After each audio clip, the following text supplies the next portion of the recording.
பிஸ்மில்லாஹ் ரஹ்மான் ரஹீம். கண்ணிமிக்க சகோதர சகோதரிகளே, அல்லாஹின் நல்லடியார்களே, அஸ்ஸலாமு அலைக்கும் வரஹ்மத்துல்லாஹி வரகாத்துஹு. அல்ஹம்துலில்லாஹ். அல்லாஹும்ம ஸல்லி அலா முஹம்மதின் வஅலா ஆலி முஹம்மதின் வபாரிக் வஸல்லிம். இன்னைக்கு நம்ம பாத்தீங்கன்னா சிறப்புக்குரிய ஷாபானுடைய பராத்துடைய நாள்ல இருக்கிறோம். இந்த நாள்ல நீங்க ஓத வேண்டிய ஒரு 4 திக்ர்கள் சொல்றேன். இந்த 4 திக்ர்கள் ஓதுவது இந்த நாளுடைய 4 தூண்களை அடக்கியதாக இருக்கும். ஒரு நாள்னா அந்த நாளுக்குன்னு சொல்லிட்டு சில தூண்கள் இருக்கும், சில சிறப்புகள் இருக்கும்.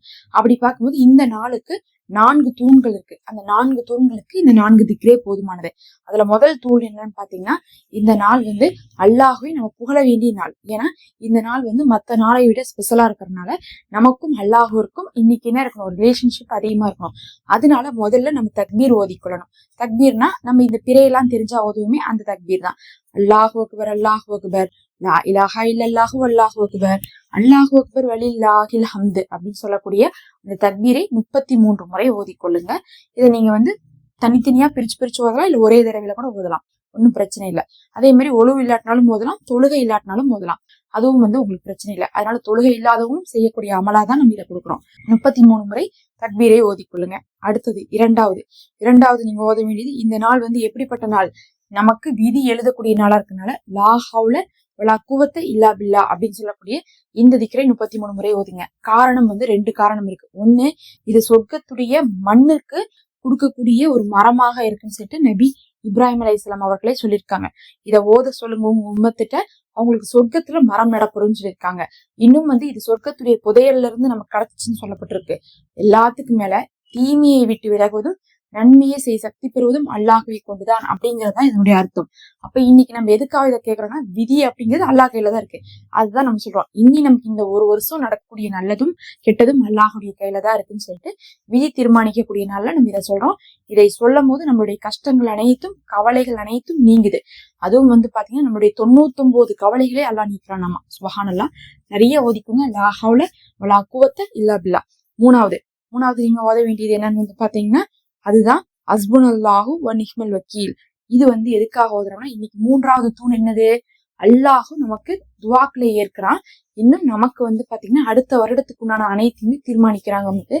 இன்னைக்கு நம்ம என்ன சொல்றோம், ஹஸ்புனல்லாஹு வ நிஹ்மல் வக்கீல். அல்லாஹ்வே போதுமானவன், பொறுப்பேற்பவன் அவனே சிறந்தவன், அவனே என்னை பொறுப்பேற்றுப்பான், அவனே பார்த்துப்பான், அவனைதான் நான் நம்புறேன், அவன் என்னுடைய துவாவை ஏத்துப்பான், எனக்கு நல்லதை கொடுத்துருவான் அப்படின்னு அர்த்தம். அப்ப அல்லாஹ் கொடுக்குற அமல்கள் உயர்த்தப்படக்கூடிய நாளாக இருக்கக்கூடிய இந்த நாள்ல, இன்னும் விதி இறக்கப்படக்கூடிய இந்த நாள்ல நம்ம அப்படி ஓதும் போது என்னாகும், அல்லாஹும் நமக்கு சிறந்ததை கொடுப்பான். அப்போ உங்க துவாக்கள் கபூலாகுவதற்கு ரொம்ப வேகமா இருக்கும். இதுதான் இப்ராஹிம் அலைஹிஸ்ஸலாம் அவர்கள் தீக்குண்டத்துக்குள்ள எரியும் போது ஓதுனாங்க. அவர்களை தீக்குண்டத்திலிருந்து அல்லாஹ் காப்பாற்றினான். அதே மாதிரி உங்களுடைய வாழ்க்கையிலிருந்து, கடல்ல இருந்து காப்பாற்றுவான், மனிதர்களுடைய தொந்தரவுல இருந்து காப்பாற்றுவான்.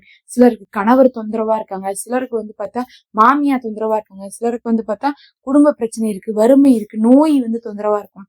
எதுவா இருந்தாலும் நம்மளுக்கு காப்பாற்றப்படுவதற்கு இது ஒன்றே போதும். அடுத்தது நான்காவது இன்னும் ரொம்ப முக்கியமானதா பாத்தீங்கன்னா, அஸ்தோஃபிருல்லாஹ வாத்தூபு இலைஹி அப்படின்னு என்ன அர்த்தம்னா, அல்லாஹ்விடத்திலே மன்னிப்பு கேட்டு மீண்டு வரணும்னு அர்த்தம்.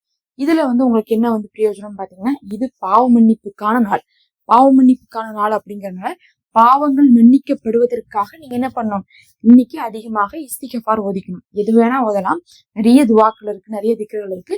இது உங்களுக்கு இன்னும் சிறப்பா இருக்கும். நபி அவர்களே நிறைய ஓதிருக்காங்க. இதை ஓதுவது நமக்கு பாவங்கள் அனைத்தும் கழித்து நன்மையாக மாறும். அப்ப அமல்கள் உயர்த்தப்படும் போது பாவங்கள் எல்லாம் நன்மையா மாறிடுச்சுன்னா நமக்கு எப்படி இருக்குன்னு யோசிச்சு பாருங்க. நம்ம ஒரு எக்ஸாம் எழுதுறோம், அந்த எக்ஸாம்ல தப்பா எழுதிட்டோம், ஆனா திருத்தும் போது அது எல்லாத்துக்குமே கரெக்ட் மார்க் போட்டா எப்படி இருக்கும், அந்த மாதிரி இருக்கும். அப்ப தப்ப கூட ரைட் ஆக்குறதுக்கான கடைசி சான்ஸ் இதுதான். ஒரு வருஷம் தப்ப நீங்க ரைட் ஆக்கலாம், அஸ்தோஃபிருல்லாஹ வாத்தூபு இலைஹி ஓதி.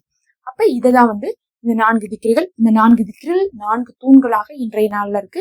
இதை 33 முறை ஓதிக்கொள்ளுங்க. எப்படி வேணா நம்ம சொன்ன மாதிரி எந்த டைம்ல வேணா ஓதிக்கலாம். தொழுகை இருக்கோ இல்லையோ நீங்க பிரிச்சு ஓதிக்கலாம். அதே மாதிரி ஒரே நேரத்திலையும் முதலாம் பிரிச்சும் முதலாம். ஓதி முடிச்சுட்டு ஒவ்வொரு தடவையும் உங்களுடைய துவாவை கேளுங்க. இந்த நாளை பொறுத்து அது நமக்கு நிறைவேற்றப்படும். முக்கியமா மறுமைக்கும் சேர்த்து கேளுங்க. இந்த நாள்ல அல்லாஹ் உங்களுக்கு எல்லா சிறப்பையும் தரணும். இந்த நாள்ல எப்படி தொழுகணும், எப்படி தக்பீர் கட்டணும் அப்படின்னு நான் சொல்லியிருக்கேன். ரொம்ப இலகுவா தொழுதுக்கலாம். எச்சாலா இல்ல, எந்த ஸ்பெஷல் சூறாவும் ஓத தேவையில்ல. வெறும் அல்கம் சூறா ஓதி, துணை சூறா ஓதி 2 ரக்காய் தான் எப்படி தக்பீர் கட்டி சொல்லணும்னு நான் போட்டிருக்கேன். நான் வந்து அவங்களுக்கு அதை ஃபர்ஸ்ட் கமெண்ட்ல அந்த லிங்க் கொடுக்குறேன். கண்டிப்பா கிளிக் பண்ணி பார்த்து இன்றைய இரவு வந்து யாருக்கெல்லாம் தொழுகை இருக்கோ அவங்க எல்லாம் தொழுதுக்கோங்க. தொழுகை இல்லாதவங்க அந்த வீடியோ விட்டுருங்க, அது தேவையில்லை. ஏன்னா உங்களுக்கு தொழுகை இல்லையில எப்படி இருந்தாலும் தொழுக முடியாது, விட்டுருங்க. ஏன்னா இதெல்லாம் வந்து சிறப்பான நாள்ல மட்டும் தான் செய்ய முடியும், மற்ற நாள்ல கலா செய்ய முடியாது.